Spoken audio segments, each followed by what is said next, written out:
ये बीमा में क्या हो रहा है? बजट की घोषणा के बाद मक्खन लाल का सिर चकरा गया है। अब निवेश कहाँ करेंगे? मक्खन लाल बचत के लिए बीमा खरीदते रहे हैं। अपने हर दोस्त रिश्तेदार को भी बचत के लिए बीमा खरीदने की सलाह देते हैं। लेकिन बजट 2023 में बीमा की मैच्योरिटी पर टैक्स का प्रावधान किया गया है। एंडोमेंट और मनी बैक जैसे ट्रेडिशनल प्लान का सालाना प्रीमियम अगर 5 लाख रुपए से ज्यादा है तो मैच्योरिटी पर टैक्स देना होगा। ये नियम 1 अप्रैल 2023 के बाद खरीदे जाने वाले बीमा पर लगेगा, तो मक्खन लाल को अपनी पुरानी पॉलिसी को लेकर चिंता नहीं होनी चाहिए। मक्खन लाल जैसे करोड़ों बीमा धारकों के मन में अभी कई तरह के सवाल उठ रहे हैं। अपने सारे सवालों का जवाब पाने के लिए मक्खन गर्मा गर्म कॉफी लेकर पहुंच गए निवेश की समझ रखने वाले सोहन के पास। सोहन भाई कैसे हो? बस बढ़िया। ये लो कॉफी पियो। तुम सुनाओ। अरे मैं क्या सुनाऊं भाई।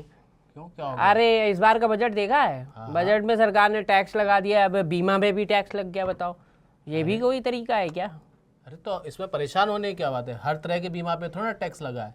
टैक्स लगाया है नॉन यूलिप जो प्लान्स हैं जिनमें मोटा प्रीमियम जाता है, सिर्फ उस पे ही तो लगा है टैक्स। अरे यही तो रोना है भाई। मैं तो इसी में निवेश करता था क्योंकि इसमें रिटर्न अच्छा मिल जाता था। अरे यही संदेश तो सरकार देना चाहती है कि तुम और तुम्हारे जैसे लोग बीमा वित्तीय जोखिम के लिए खरीदें, ना कि बचत के लिए। इसके पीछे सरकार की मंशा क्या है? देख मक्खन भाई, सरकार भी बीमा कंपनियों को इस फैसले से ये संदेश दे रही है। Certified financial planner Jitendra Solanki भी यही कह रहे हैं। कंपनियों का सारा जोर मोटे प्रीमियम देने वालों पर रहता है क्योंकि उनसे मोटी कमाई होती है।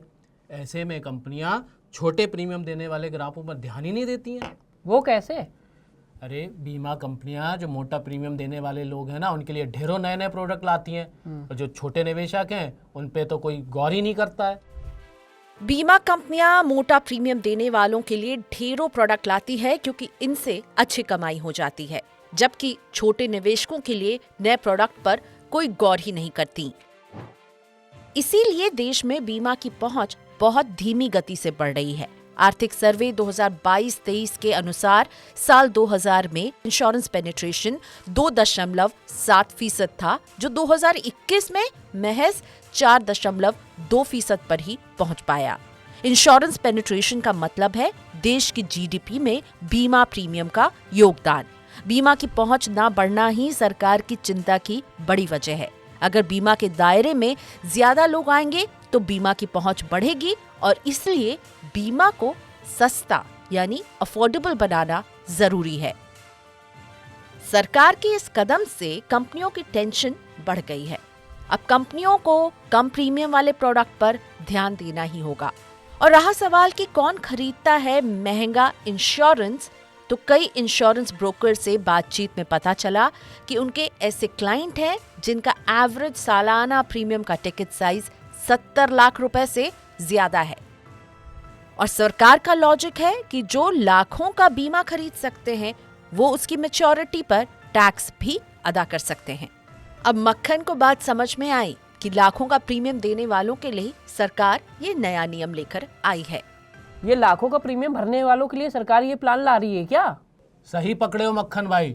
अब देखो, जो लोग एक साल में 5 लाख रुपए से ज़्यादा का प्रीमियम दे सकते हैं वो इससे होने वाली कमाई पर टैक्स भी तो दे सकते हैं। और अमीर लोग जो हैं वो बीमा को टैक्स फ्री कमाई का जरिया बना रहे थे, इसलिए सरकार ने इस नियम के जरिए उनको रोकने की कोशिश कर रही है।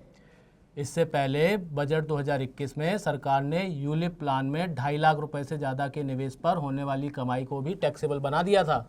अरे तो सोहन भाई फिर अब बड़ा निवेश करना हो तो कहाँ करें, क्या करें? मैंने तो अपने दोस्तों रिश्तेदारों सबको बीमा में ही निवेश करने की सलाह दे रखी है। अरे मक्खन भाई, बीमा तो निवेश के लिए है ही नहीं। एक बात गांठ बांध लो, बीमा ना निवेश है और ना बचत है। अगर निवेश करना है तो उसके लिए small saving schemes, mutual fund ऐसी जगह है ना, वहाँ लगाओ पैसा। और सरकार भी तो यही चाहती है। अरे सोहन भाई थैंक यू यार, ये तो तुमने बीमा पर तो तुमने पूरी बात पिक्चर क्लियर कर दी। लेकिन अब ये जो नए निवेश बता रहे हो इसके लिए क्या करें? इसके लिए तो Money9 देखो, वहाँ तुम्हें हर तरह के निवेश की एकदम सही जानकारी मिलेगी। तो फिर मैं अभी Money9 का ऐप डाउनलोड कर लेता हूँ। अरे भैया तुरंत करो, अभी तक क्यों नहीं किया? कर लेता हूँ।